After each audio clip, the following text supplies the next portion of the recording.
भला हुआ मेरी माला टूट गई, मैं राम भजन से छूटी। भला हुआ मेरी माला टूट गई, मैं राम भजन से छूटी। मेरे सिर से टली बला, भला हुआ मेरी माला टूट गई, मैं राम भजन से छूटी। मैं राम भजन से छूटी। नमस्कार दोस्तों, सबसे पहले तो मैं आपसे माफी मांगूंगा कि मैं लगातार 10 दिन आपको कोई सत्संग नहीं भेज पाया। असल में मैं गुरुजी की सेवा में था। हमारे यहाँ जो सत्संग होता है मकर संक्रांति का, उसमें मैं अपने गुरुदेव की सेवा में लगा हुआ था। आने वाली संगत के और आने वाले साधुओं की सेवा में लगा हुआ था, इसलिए मैं आपको सत्संग नहीं भेज पाया। मैं तहे दिल से माफी मांगता हूँ। और आज जो मैं आपको वाणी का जो मैं आपको अर्थ बताने जा रहा हूँ, उस गुप्त भेद के बारे में बताने जा रहा हूँ। मैं पूरी उम्मीद करूंगा कि आप सब अपनी तलवारें तिखी करके एक एक शब्द को समझेंगे और परमपिता परमात्मा का गुणगान गाएंगे। साहिब बंदगी। तो शब्द का शीर्षक है संतो वह घर सबसे न्यारा, जहां पूर्ण पुरुष हमारा। बहुत प्यारी वाणी है कबीर साहब की। आज इस पर व्याख्या करेंगे और सत्य असत्य का निर्णय करेंगे। तो साहिब कहते हैं, संतो वह घर सबसे न्यारा, जहां पूर्ण पुरुष हमारा। कि हे जीव, वो जो परमपिता परमात्मा का जो असली घर है, जहां पर वो मालिक, वो दया का सागर, वो प्रेम का सागर रहता है, वो सबसे न्यारा है। सबसे न्यारा, सब में होता हुआ भी सबसे न्यारा। तो क्या कहते हैं, जहां नहीं सुख दुख साच झूठ नहीं, पाप न पुण्य पसारा। कि भाई, जिस जगह की, जिस शब्द की मैं बात कर रहा हूं, जब उसकी प्राप्ति होती है तो वहां पर कोई सुख और दुख दोनों ही नहीं रहते। परम आनंद आ जाता है, ना सुखी ना दुखी। क्योंकि दुख और सुख केवल इंद्रियों का विषय है भाई। जब इंद्रियों को उसके सोच के अनुसार कोई चीज मिल जाती है तो वो सुखी हो जाता है, और जब कोई चीज जो उसको पसंद है उससे दूर हो जाती है तो वो दुखी हो जाता है। जैसे आपकी दुकान पे किसी दिन ज्यादा ग्राहक आ जाए, ज्यादा पैसा आ जाए, तो आप उस दिन सुखी हो जाते हो, खुश हो जाते हो, मन खुश हो जाता है। और अगर किसी दिन ग्राहक ना आए तो आप उस दिन अपने आप को दुखी समझने लग जाते हो। तो इसी सुख दुख से जो न्यारा है वो शब्द है। जब शब्द में सुरती समाएगी तो वो सुख और दुख दोनों से न्यारी हो जाएगी, परम आनंद अवस्था को प्राप्त हो जाएगी, जो इंद्रियों का विषय नहीं है। इस पे ध्यान देना दोस्तों। तो कहते पाप न पुण्य पसारा, आप पाप और पुण्य दोनों से न्यारे हो जाते हो। जैसे साहिब कहते हैं, पाप और पुण्य ये दोनों बेड़ी, और एक लोहा एक कंचन केरी। आप पुण्य और पाप दोनों करके मुक्त नहीं हो सकते। आपने देखा होगा कुछ लोग कहते हैं, अरे करना क्या है, बस बुजुर्गों की सेवा करो, अच्छे काम करो, किसी को दुख मत दो, दान करो, धर्म करो, यही है, इसी से मुक्ति हो जाती है। नहीं, इससे आपको अगला जन्म इस जन्म से बेटर मिल जाता है, लेकिन मुक्ति नहीं होती। क्योंकि मुक्ति केवल और केवल सतनाम से होती है, सच्चे नाम से होती है, राम के नाम से होती है। उस राम के नाम को जानने के लिए एक भेदी सतगुरु की जरूरत पड़ती है। वरना राम का नाम तो आप भी जानते हो, 2 अक्षरों का, हिंदी भाषा में रा और मां। लेकिन नानक साहिब कहते राम राम करता जग फिरे, राम न पाया जाए। वो राम ऐसे नहीं मिलेगा भाई, उसके लिए एक भेदी सतगुरु की जरूरत होती है। तो आगे क्या कहते हैं? नहीं दिन रैन चंद्र नहीं सूरज, बिन ज्योति उजियारा। वो जगह ऐसी है भाई जहां पे दिन रात सूरज चांद ये सब कुछ नहीं है, क्योंकि ये सब तत्वों का खेल है और वो निहित तत्व है। वहां पर किसी भी तत्व का प्रवेश ही नहीं है, कोई तत्व वहां नहीं पहुंच सकता। वहां ना तो आकाश पहुंच सकता है, ना वहां पे वायु पहुंच सकती है, ना कोई जल, ना कोई अगन, ना कोई धरती। वहां वायु भी नहीं पहुंच सकती है। और जो लोग सोचते हैं कि वायु का सहारा लेके, यानी प्राणों का सहारा लेके, यानी कि श्वासों का सहारा लेके उस लोक तक पहुंचा जा सकता है, उस अवस्था को प्राप्त किया जा सकता है, वो केवल एक भ्रम में जी रहे हैं। कभी नहीं हो सकता ऐसा, क्योंकि वो निहित तत्व है भाई। वो तत्वों में नहीं आता कि आप किसी तत्व की साधना करने लग जाओ, तत्वों पे ध्यान लगाने लग जाओ। त्रिकुटी पे ध्यान लगाओगे, त्रिकुटी क्या है? अरे त्रिकुटी भी तो मांस से ही बनी है। आंखों के पीछे जो त्रिकुटी है वो क्या क्या है? वो आपका सारा शरीर है, हड्डी और मांस से बना हुआ है, लोथड़ों से बना हुआ है। और ये श्वास क्या है? ये वायु तत्व है। इस वायु तत्व में ध्यान लगाओगे तो वहीं तक पहुंच पाओगे जहां तक वायु पहुंच सकती है। इसको समझो। हवाई जहाज से चांद पे नहीं पहुंचा जा सकता। हवाई जहाज उड़ता तो है आसमान में, लेकिन चांद तक नहीं जा सकता भाई। उसकी अपनी सीमा है, लिमिट है। लेकिन एक रॉकेट वो आपको चांद तक लेके जा सकता है। उड़ते दोनों हवा में है, लेकिन दोनों की चाल न्यारी न्यारी है। अब कोई कहे कि आपको टिकट दे दूं मैं हवाई जहाज की और आपको चांद पे पहुंचा देगा, तो वो आपके साथ धोखा कर रहा है। जब वहां पे तत्व ही नहीं है तो किसी तत्व की डोर पकड़ के आप वहां कैसे पहुंच सकते हो? अर्थात नहीं पहुंच सकते। तो आगे साहिब क्या कहते हैं? दिन नहीं रैन चंद्र नहीं सूरज, बिना ज्योति उजियारा। वहां पे कोई ज्योत भी नहीं है कि कोई कहता है कि ज्योति ज्योत समा जाना है और वो ज्योत ही परमात्मा है। नहीं, ऐसा बिल्कुल नहीं है। आगे कहते हैं नहीं तहीं ज्ञान ध्यान नहीं जप तप। कि भाई ऐसा भी नहीं है कि कोई कहते हैं, कई लोग कहते हैं कि ध्यान करना है, अरे कहीं भी लगा लो, कहीं भी ध्यान कर लो, किसी का भी ध्यान कर लो, परमात्मा तो एक ही है। यानी कि कहीं पे भी, कई लोग तो दीवार पे बिंदु, जो दीवार है सामने आपके, उस पे एक बिंदु बना देंगे और उसी पे ध्यान करने लग जाएंगे। उसको देखते रहेंगे, लगातार देखते रहेंगे, देखते रहेंगे, और वही बिंदु अपने आप आंखों के सामने से ओझल हो जाएगा, गायब हो जाएगा। तो कहेंगे अब आप उस निराकार को देख सकते हो।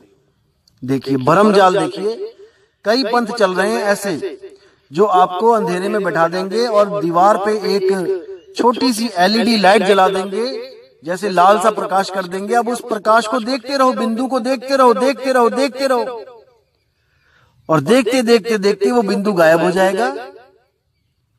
जैसे कंसंट्रेशन जब ज्यादा हो जाती है तो वो सीमित हो जाती है, उसके आसपास की चीजें दिखनी बंद हो जाती हैं, और एक समय ऐसा आता है पूर्ण अभ्यास करने के बाद कि वो चीज जो देख रहे होते हैं वो भी दिखनी बंद हो जाती है।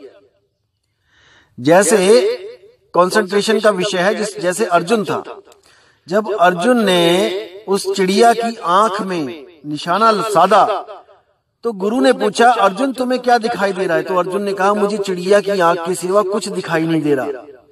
जबकि बाकियों से पूछा तो उन्होंने कहा, मुझे पेड़ भी दिख रहा है, मुझे सब कुछ दिख रहा है, पीछे जो है मकान भी दिख रहे हैं, सब कुछ दिख रहा है। पत्ते भी दिख रहे हैं पेड़ के। तो उन दोनों के ध्यान में क्या फर्क था कि अर्जुन का ध्यान पका हुआ था। अर्जुन जिस चीज को देखना चाहता था केवल वही चीज दिखती थी, उसके अलावा कुछ नहीं दिखता था।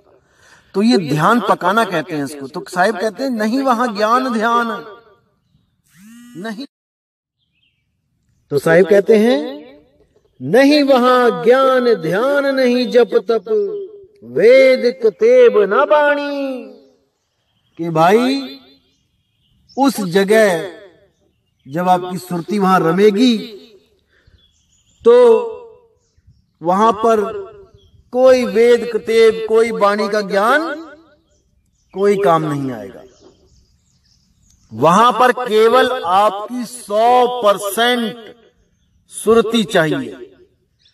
जो शब्द में लगेगी तो आप सब कुछ भूल जाओगे, कुछ याद नहीं रहेगा, ना अपनी देह, ना अपना धर्म, ना अपनी जात, ना अपनी वाणी, और ना ही ये ग्रंथ याद रहेंगे। कुछ भी नहीं है वहां पे, केवल अपना निज स्वरूप।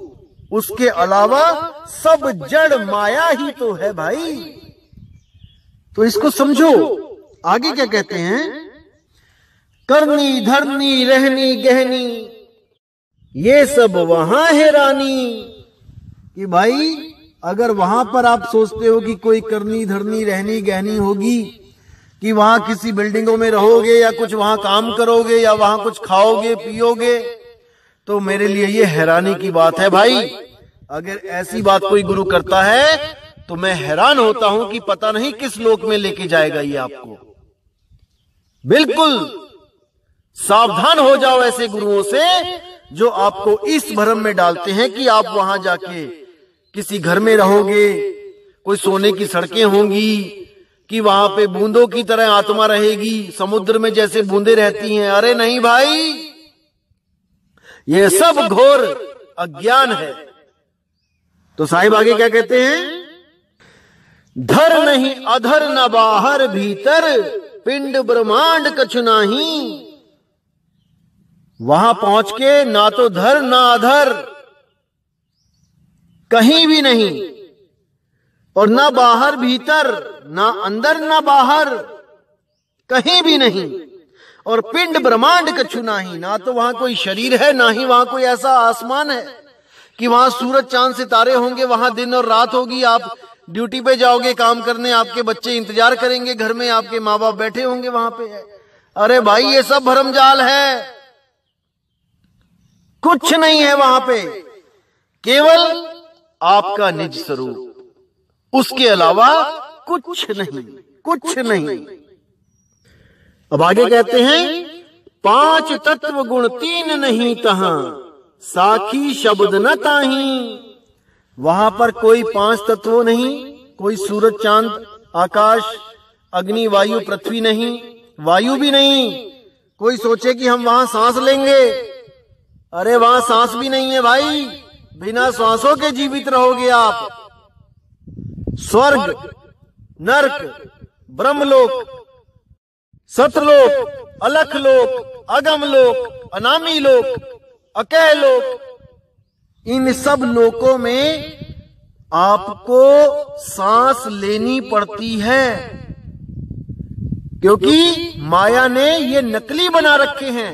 नाम रखा है इनका सतलोक अलखलोक अगामी लोक।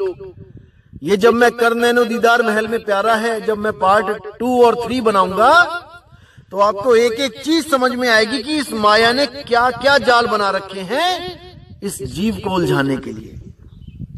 तो साहिब कहते हैं वहां पे कुछ नहीं है ऐसा, किसी भ्रम में ना रहे कोई कि श्वासा की डोरी पकड़ के किसी मंत्र को जप के मंत्रों की कमाई काल को देके आप सतलोक को चले जाओगे, आप मुक्त हो जाओगे। इस गलत फहमी में कभी मत रहना भाई, कभी मत रहना। साहिब क्या कह रहे हैं इसको अच्छी तरह विचार लो, समझ लो, सोच लो, और कोई धर्म जात में ना बांटे कबीर साहब को कि ये केवल कबीर पंथी के लिए कह रहे हैं। नहीं मेरे भाई, ये पढ़ाई पीएचडी की पढ़ाई है, ये सब जीवों के लिए पढ़ाई है।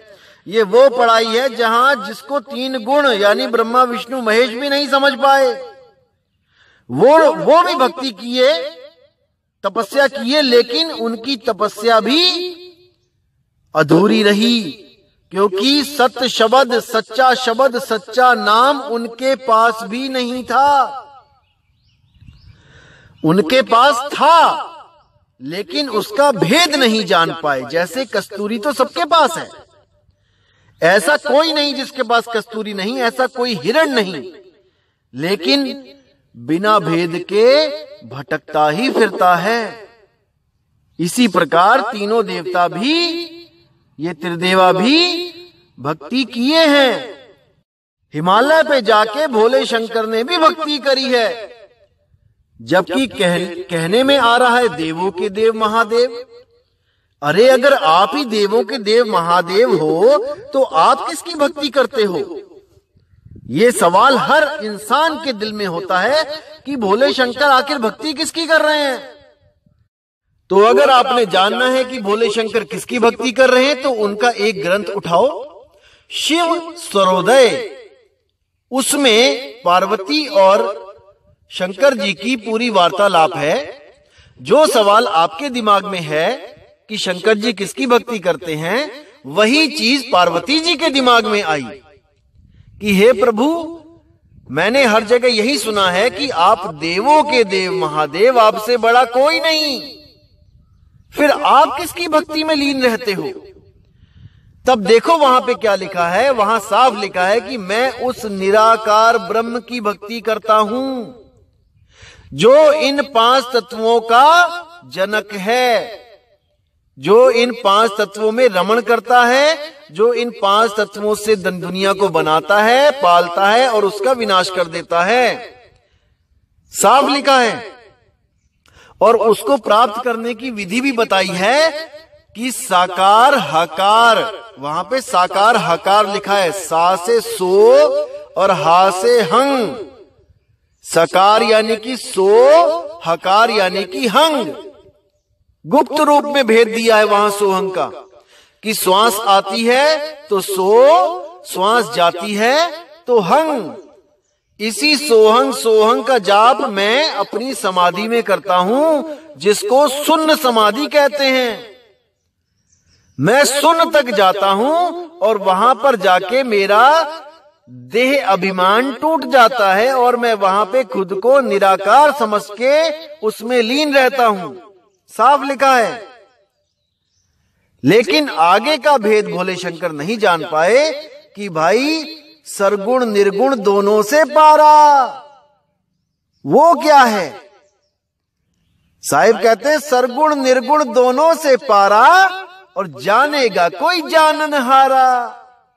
जब सतगुरुदेव आपकी जिंदगी में आ जाते हैं तो वो आपको सरगुण और निर्गुण दोनों से परे ले जाते हैं, दोनों से पार की भक्ति बताते हैं।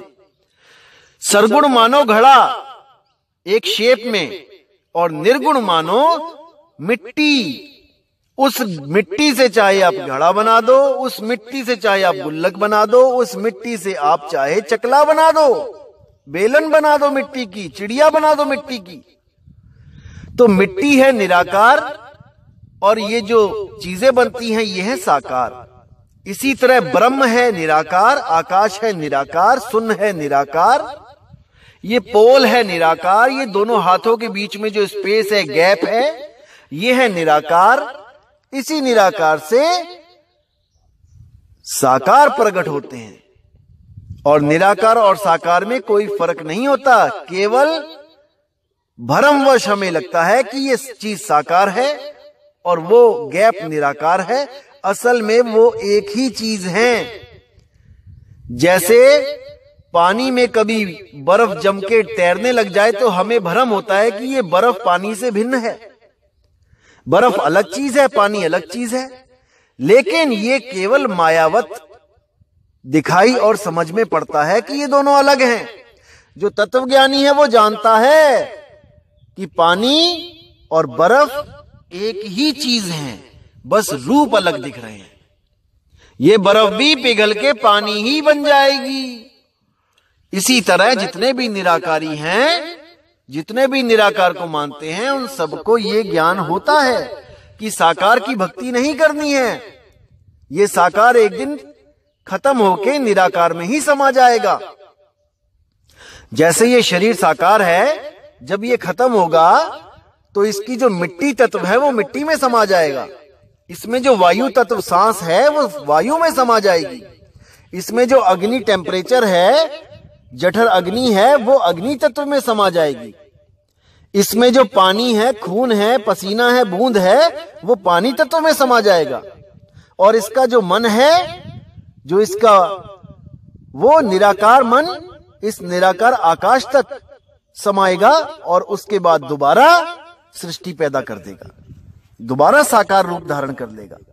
तो इसी आने जाने में सब देवी देवता, सब ऋषि मुनि, पीर पैगंबर, औलिया, सब इसी में भटकते रहे। इसी को बेचून कहते हैं, इसी को फॉर्मलेस कहते हैं। ईसाई कहते हैं गॉड इज फॉर्मलेस, मुस्लिम कहते हैं अल्लाह बेचून है, यानी उसका कोई रूप रंग नहीं है। असल में ये सब निराकार के ही अलग अलग नाम हैं, उस निराकार ब्रह्म के। जबकि परमात्मा निराकार नहीं है भाई। परमात्मा तो इन दोनों से न्यारा शब्द स्वरूप है, और वही शब्द स्वरूप आपका निज नाम है, आपका निज स्वरूप है। आप साकार और निराकार नहीं हो। अरे आप तो इन दोनों की गवाही देते हो कि साकार भगवान है, निराकार भगवान है। आप निराकार साकार दोनों से न्यारे हो। इसको समझो मेरे भाई। अब आगे साहिब क्या कहते हैं? मूल फूल बेल नहीं बीजा, बिना वृक्ष फल सोई। जब आप उस अवस्था को प्राप्त कर लेते हो तो वहां पर मूल फूल बेल बीज कुछ नहीं रहता, कुछ नहीं। अभी हम कह रहे हैं कि मूल ज्ञान, वहां पहुंचने के बाद वो भी नहीं रहेगा, मूल भी नहीं रहेगा। जैसे हम किसी भी लड़के को पिता तब तक नहीं कह सकते जब तक उसके द्वारा एक संतान की उत्पत्ति ना हो जाए। जैसे ही उसके घर में बच्चा पैदा होता है, अब वो लड़का ही पिता बन जाता है। इसी तरह ये सब सृष्टि बनी, त्रिदेवा बने, सब कुछ हुआ, इसलिए हम उसको मूल कह रहे हैं। लेकिन जब हम उस अवस्था को प्राप्त कर लेंगे तब ये त्रिदेवा, ये मन, ये माया सब खत्म हो जाएगा। तो जब मन माया ये डाली टहनी नहीं रही तो हम मूल किसको कहेंगे? जब पुत्र ही नहीं रहेगा तो हम पिता किसको कहेंगे? इसलिए साहिब कहते हैं उस अवस्था में पहुंचकर ये सब खत्म हो जाएंगे। जितना भरम जाल है ये सब टूट जाएगा, सब टूट जाएगा। तो आगे क्या कहते हैं? बिना वृक्ष फल सोई, कि वो अवस्था मिल जाएगी जैसे बिना वृक्ष के आपको कोई फल की प्राप्ति हो जाए, यानी उसका कोई आदि और अंत ना रहे। बिना वृक्ष का फल यानी कि जिसको कोई पैदा नहीं कर सकता, क्योंकि फल वृक्ष से पैदा होता है और जो पैदा होता है वो एक दिन नष्ट होता है। तो साहिब उस अवस्था की बात कर रहे हैं कि बिना वृक्ष के जो फल है, यानी तेरा निज स्वरूप, जिसको पैदा करने वाला आज तक कोई पैदा नहीं हुआ।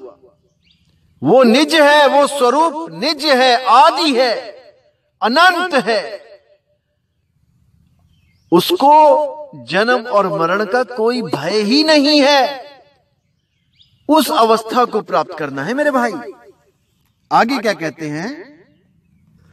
ओहम सोहम अर्ध ऊर्ध नहीं, श्वासा लेख न कोई।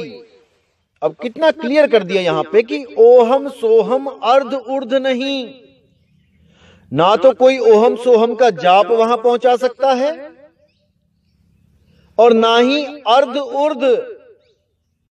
मतलब कि कुछ लोग तो शरीर के अंदर जो चक्र हैं उसमें उलझ गए हैं, एक के ऊपर एक चक्र, उसके ऊपर दूसरा चक्र, जितनी भी कुंडलियां हैं, या तो इसमें उलझ गए या फिर ऊपर सतलोक, अलखलोक, अगमलोक, अनामी लोक, जो एक आदमी का शरीर बना के उसके ऊपर अलग अलग लोक बना देते हैं, अलग अलग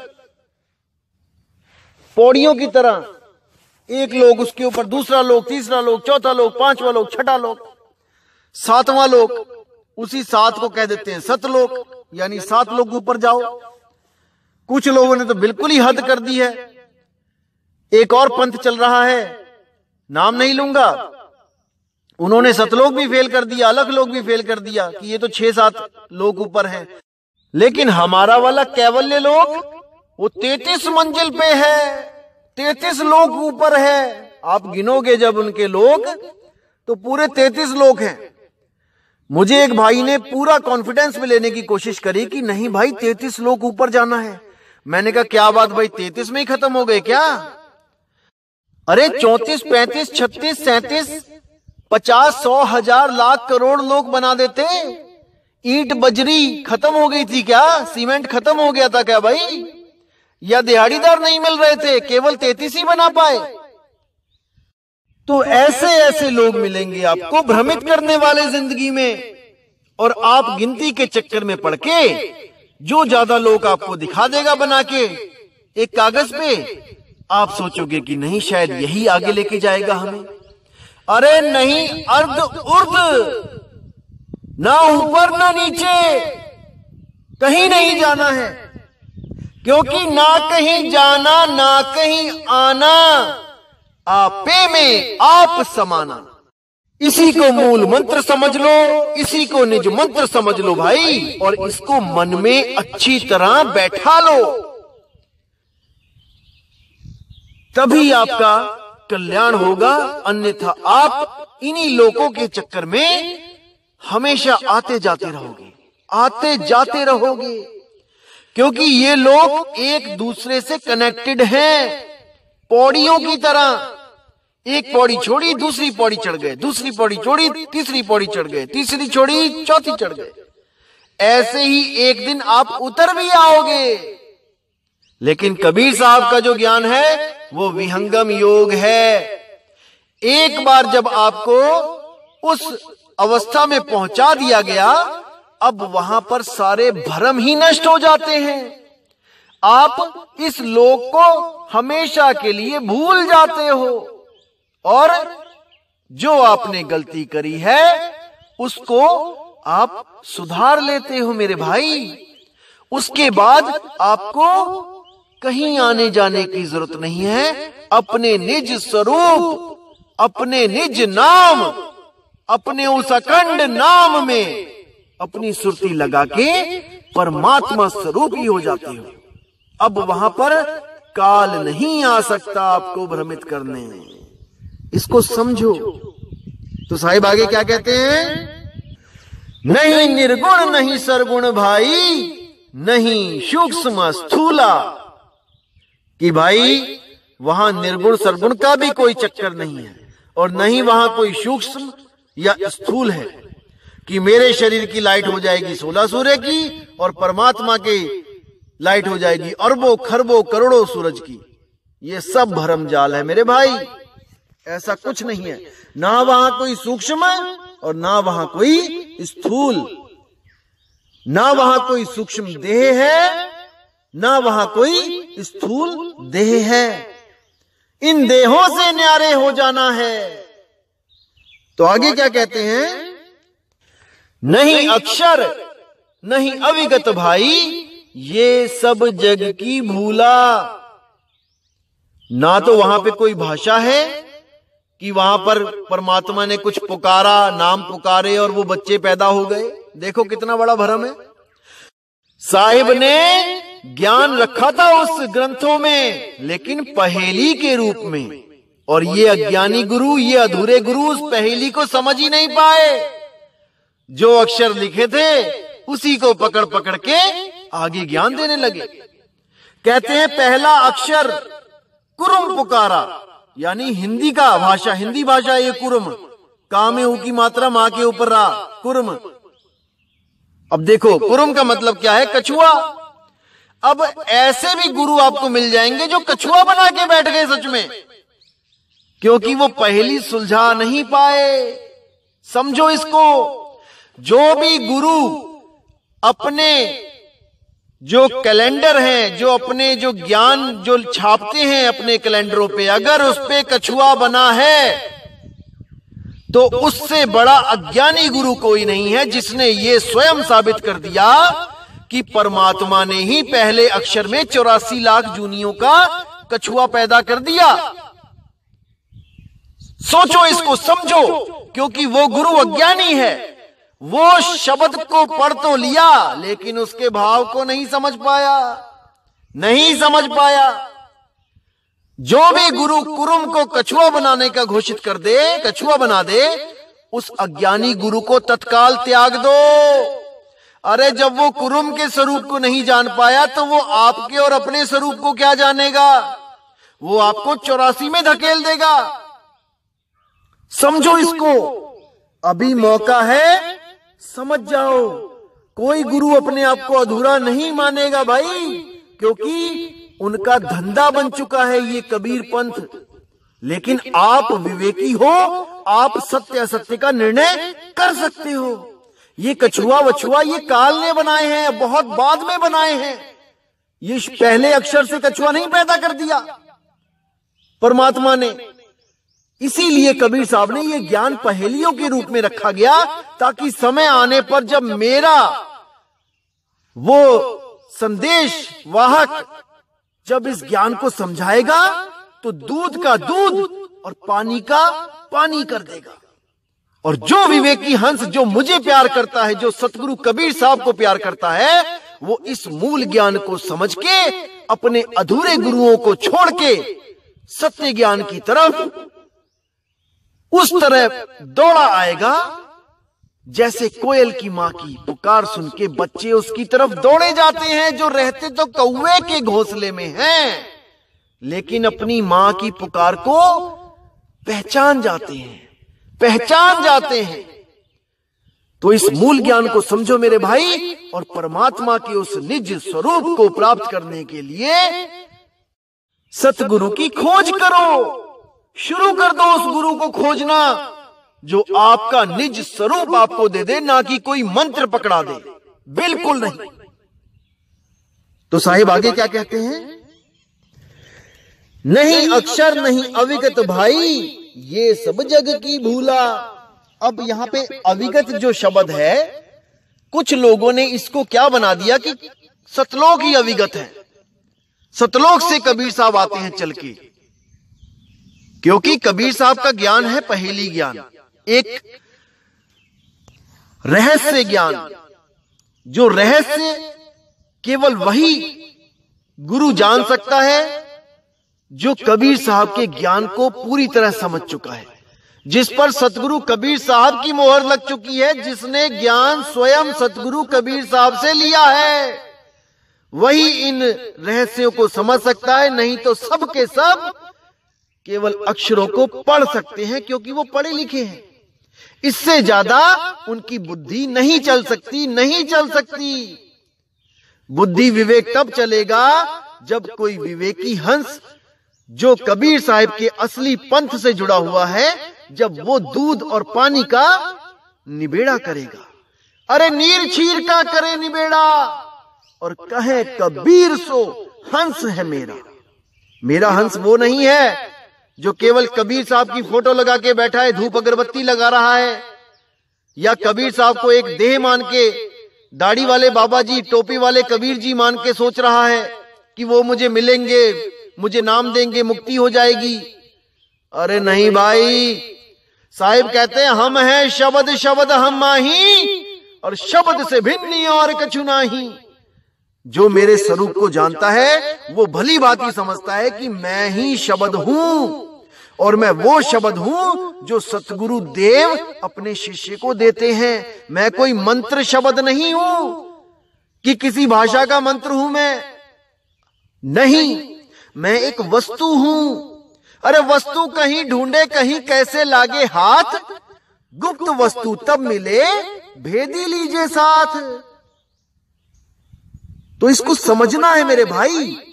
आप समझ सकते हो, मुझे पूरा यकीन है आप में परमात्मा की दया से कोई कमी नहीं है, केवल और केवल सत्संग नहीं मिल रहा है, वरना आपको मूर्ख बनाने वाला इस दुनिया में कोई पैदा नहीं हुआ है, मुझे पूरा विश्वास है। आगे क्या कहते हैं साहेब, जहां पुरुष तहवा कछु नाही, और कहे कबीर हम जाना, हमरा भेद लखे जो कोई, पावे मूल ठिकाना।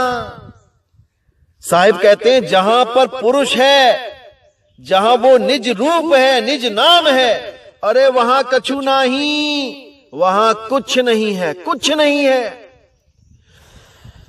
लेकिन इस भेद को वही जान सकता है जिसको कबीर साहिब स्वयं आकर बता जाएं, नहीं तो कोई नहीं जान सकता, कोई नहीं जान सकता। इसलिए साहिब कह रहे हैं हमरा भेद लखे जो कोई, और पावे मूल ठिकाना।